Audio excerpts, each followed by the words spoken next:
Hello there, boxing fans around the world. Thank you for joining me once again here on Talk and Fight for another episode of Boxing News Today.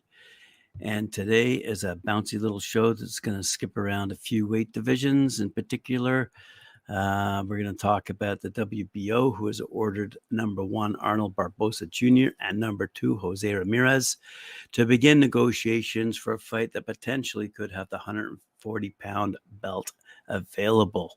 This is according to Dan Ambrose, who's writing for BoxingNews24.com. He says the WBA are giving the current WBO 140-pound champion Teofimo Lopez 24 hours to let them know whether he will keep it or vacate the title. According to Mike Coppinger over at ESPN, he says the undisputed lightweight champ Devin Haney is also being given 24 hours to let the WBO know if he's going to be fighting at 140. If so, Haney can fight Barboza Jr. for the vacant WBO 140-pound belt if Teofimo vacates it. Devin does appear to be moving up in welterweight, however, but he's interested in fighting WBC 140-pound champ Regis Prograis. Haney would stand a better chance of beating Prograis than Barboza Jr. because he's more fearless, throws more punches, and is younger. That would be a hard fight for Haney to face Barboza. Teofimo told media after his victory over WBO light welterweight champ Josh Taylor last month that he's retiring from the sport. If he chooses to continue, he'll need to defend against Barboza Jr., who's 28-0, by the way, and that's somewhat Teofimo has no interest in fighting. It's a bad matchup for Teofimo because Barboza Jr. isn't washed up like Josh Taylor, and he would force him to a dogfight similar to the one he had against George Kambosos Jr. So, the former WBC and WBO light welterweight champ Ramirez, who's 28-1, by the way, 18 knockouts, has won his last 2 fights against Richard Comey and Jose Pedraza since losing to Josh Taylor by 12-round unanimous decision in May of 2021. And that was for the Undisputed Championship at that time. Ramirez hasn't looked impressive in his last 4 fights, dating back to 2020. The last time he looked good was when he stopped Maurice Hooker in a 6th round back in 2019. Let's look at it this way. It would be a miracle if Teofimo chose to keep his WBO title and defend it against Barboza Jr. Teofimo isn't the type that handles success well. And this is kind of funny. Last paragraph, he goes, after big wins, Teofimo's ego runs amok, crippling him like a virus taking over his body, and he's not able to handle it. Teofimo is much better when his fans are counting him out, and there's nothing expected of him. He's a Tyson Fury type of fighter that can't handle success. So let's see if Barboza Jr. and Jose Ramirez can, in fact, meet in the middle, and let's see if that fight can happen. It will be a dandy if so. Moving along to another of the ABCs, WBC President Mauricio Suleiman has clarified the details of the Tyson Fury-Ngannou fight. Last night, it was announced that heavyweight champion Tyson Fury will be fighting in Saudi Arabia against the UFC's former champion in a 10-round fight. He asked for special permission from the WBC. As you know, Fury did everything possible, says the WBC, to fight Usyk since December of last year, has tried everything possible to fight Joshua, to fight Andy Ruiz. Anyway, he wasn't able to land a top-tier fight, and because of that and not having an efficient challenger, he has been granted special permission to do a fight on October 28th in Saudi Arabia. So a 10-rounder non-title affair heading our way. Boxing fans, I can tell you, are not happy about that. Mike Coppinger over at ESPN adds in, after Fury retained his WBC title with a 6-round stoppage over Dillian White in April 2022 at London's Wembley Stadium, Ngannou stepped through the ropes to start the hype train. That an event was finalized 15 months later. The deal became a far greater possibility when Ngannou, the longtime UFC heavyweight champ, parted ways with Dana White in January. The 36-year-old from Cameroon reemerged with the PFL in May in a deal that allowed him to box. Ngannou hasn't competed since January 2022 with a win over Cyril Gane to regain his heavyweight championship. He then underwent surgery 2 months later to repair torn MCL and ACL. So rather than watching Ngannou square off with John Jones in the octagon or have Fury face Usyk, we'll see the best big men in each fighting discipline face off in what figures to be one of the biggest sporting events of 2023, says Mike Coppinger. Now, let's take a look at who Fury could have chosen. And let's take out number 1 and number 2, Wilder and Usyk. But below those two, if you're taking a look at numbers 3 down, you're looking at quite a few decent names that Fury could have fought and retained if he won his WBC belt. So let's have a quick look at those names that are mentioned in World Boxing News. As I said, you're seeing Wilder and Ruiz Jr. 1 and 2, and they've been ordered to fight their mandatory. So the lists that are available and viable for Tyson Fury could have been Anthony Joshua, Frank Sanchez, Arslanbek Makhmudov, Martin Bakole, and Jan Kozabutsky. Also in the mix, Jared Anderson, Otto Wallen, Ajit Kabayal, Luis Ortiz, and Efe Ajagba. The 3 off the menu were Dillian White, who Fury has pulverized before, then Joe Joyce, who is tied up with Zhilei Zhang, and Joseph Parker, his friend he won't ever fight. So you could also add Joshua. As AJ admitted, he wasn't ready when talks got underway, so Fury had 9 solid options, yet opted for Ngannou. So it'll be pushing 2 years since his last mandatory when Fury defends the title again. Over Boxing News Online, we read this report. Ever since he defeated Deontay Wilder in an epic third encounter back in 2021, Fury's moves have been impossible to understand. First, he announced his retirement after knocking out Dillian White in the mandatory defense. Then he pulled the bait and switch with Anthony Joshua several times before settling on another fight nobody wanted with Derek Chisora at the end of 2022.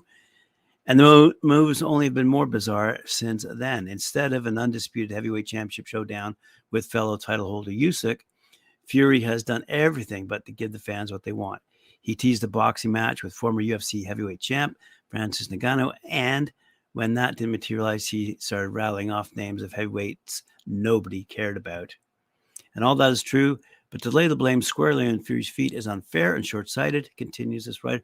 He has undoubtedly caused problems in making the biggest fights, namely a monster clash with Usyk, but it isn't all his fault. Take the Ngannou fight, for example. Fury's being offered tens of millions of pounds to box someone he could beat with one arm in a fight that wouldn't even affect his official boxing record. And should he miraculously lose, can you really blame him for taking that? It's a prize fighter's dream. The issue is such a fight is an option, if it is even an option at all. If anyone is to blame, it's those footing the bill of a Fury Ngannou fight.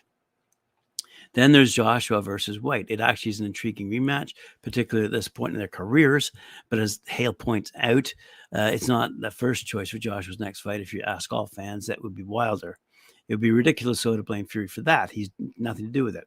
And by all accounts, should Joshua beat White, he'll be facing Wilder in December, again over in Saudi Arabia. The blame game doesn't really help anyone. The issues with the heavyweight division are not the fault of one person, but rather the result of numerous failings within boxing. How's that for a punch to the gut?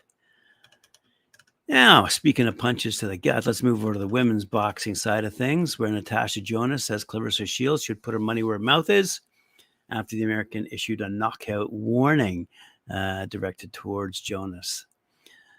We're levels apart, maybe in weight levels, but we're getting closer. Natasha Jonas, she remains open to a fight against American Claressa Shields after Jonas became two-weight world champion by securing the IBF welterweight title. Natasha Jonas has told Claressa Shields to put her money where her mouth is after the American star issued a knockout warning to Britain's world champion. Shields was watching from ringside as Jonas became a two-weight world champion by stopping Candy Wyatt in Manchester about a month ago to claim the IBF welterweight belt. Shields has claimed that Jonas would be knocked out if they shared the ring, but the Liverpudlian was quick to dismiss this threat. Who has she knocked out? Let's be honest, Jonas said. We're levels apart, maybe in weight levels, but we're getting closer. She says she'll come down to 147. Put her money where her mouth is, and let's see if she does. She said that before, but Demetrius Salita, Shields' promoter, also said, we want to do it at catchweight at 156 because she couldn't make 154. And now she says she'll do 147. That's not what her own teams are saying. There's lots of contradictions of what she says. While Shields looms as a potential opponent, Jonas also expressed interest in a clash with fellow Brit, undisputed super lightweight world champ Chantel Cameron, who produced a stunning win over Katie Taylor back in May. She emphasized their friendship would not hinder a potential fight, as both fighters recognized the magnitude of the matchup. That's something that we've spoken about personally between us two. There's no animosity. It'd be a big fight for both of us, and this is what it is. It's a big fight. She's argued to one of the best fighters on our shores. She's beat the undefeated champ, Katie Taylor, and an undisputed champion in Jess McCaskill. I don't think she gets the flowers she deserves because she's a great fighter.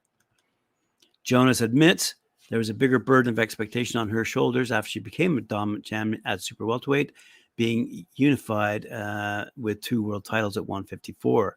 But at the age of 39, Jonas believes she's displayed glimpses of new ring skills during her ruthless victory. It was a fight I was supposed to win, and sometimes I feel like I added pressure to me. I wanted to go out, have a good performance, get a good start, and show something I haven't shown before. I think I did that.